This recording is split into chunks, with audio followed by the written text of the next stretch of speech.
जत तालुका करजगी येथील 4 वर्षाच्या मुलीवर अत्याचार करून हत्या करण्याची संतापजनक घटना गुरुवार दिनांक 6 फेब्रुवारी घडली।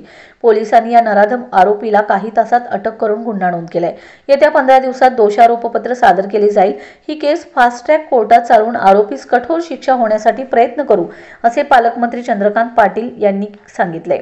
करजगीमध्ये घडलेल्या प्रकरणाची गंभीर दखल घेत पालकमंत्री चंद्रकांत पाटील म्हणाले की या प्रकरणातील आरोपी पोलिसांच्या ताब्यात आहे, त्याच्यावर गुन्हा दाखल आहे व फास्ट ट्रॅक कोर्टात चालवून आरोपीस 15 दिवसात कठोर शिक्षा होण्यासाठी प्रयत्न करणार व कुटुंबाला न्याय मिळवून देऊ व शासनाकडून मुख्यमंत्री सहायता निधी व मनोधैर्य योजनाद्वारे आर्थिक मदत करू, असे ठोस आश्वासन दिले। पीडित कुटुंबांचे सांत्वन केले। त्यांची पीडित कुटुंब व नातेवाईक, नागरिक, पदाधिकारी यांच्याशी संवाद साधलाय।